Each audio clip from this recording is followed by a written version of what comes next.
Hello, everybody. Welcome to another day. It's the week. It's the end of this week with Pastor Dele, and we've been talking about culture in raising our kids in a different culture. After listening to you before now and to Yemi Balogun, I discovered that you people practice sending your kids back home, and so I learned from you people because you people know. You've seen how many children have been raised in England, and you've seen the problem that has resulted into. But here, we are the first generation. So I needed to take a leave from you people. So I started to do the same thing, send my children. So tell me about that. You know, do you encourage that people will send their kids back home to see you? Yes. You learn as you grow. You know, in years past, I was the type of person that I was just in England, and everything about my world was England. I wasn't thinking outside the box. But there were some events that I saw that happened that made me to understand.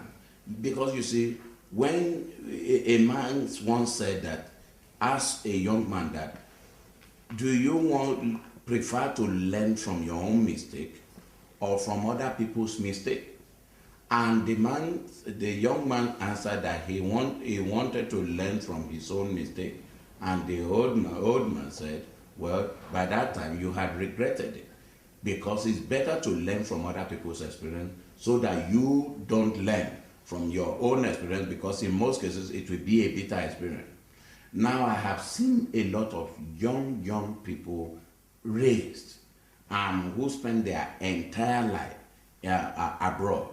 And at the end, in most cases, it didn't end well, because they became lost. I talked to them. I was in America to preach in Denver, Colorado, some years back. And I met some black Americans.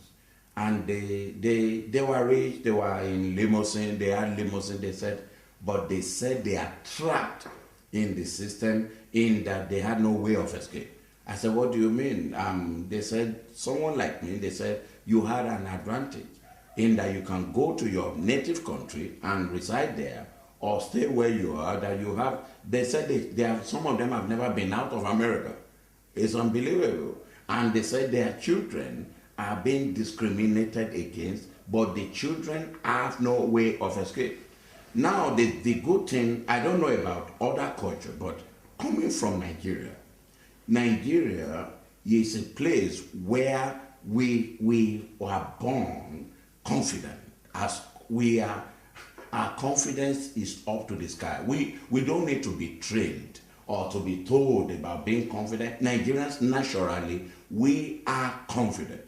Now, if you see a lot of children raised, for example, foreigners raised in the British society, they have a chip on their shoulder. They believe in a way that they are inferior. Yeah, they don't even look as if they were coming from Nigeria. Yeah, some of them, because this is from my research and from dealing with people, some of them believe that they are not good enough, or that some people are better than them, or this or that, but this is not us. We believe we can do all things. We believe we can succeed. We believe we can excel. So I believe that our children need, even if it is 1 or 2 years, to experience, to know the culture, where they are from, and to see people coming out and being naturally confident. And when they see the environment in which they belong, they will know that wherever they go, they are not inferior.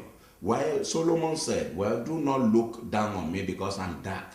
It was the sun that tanned me. And Solomon said, I am not inferior to you. So therefore, you see, even to maintain that confidence. And when we talk of standard of education, if you find a very good school in Africa, they are hot. Yes. They are smoking. Naturally, you see, you know that there's a lot of values, a lot of culture. You see a lot of children abusing their parents not listening to them. You can't do that in Africa.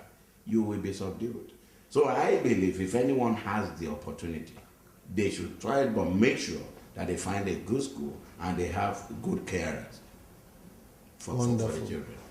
Well, I'm so glad that you were open to talk about these things, though, not just to me, but to all other people.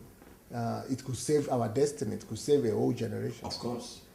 So I think that's the importance. I would like you to stay for another week. So I would like to discuss this and some other topics with you, so that our people could benefit from your visit and presence. Thank you so much.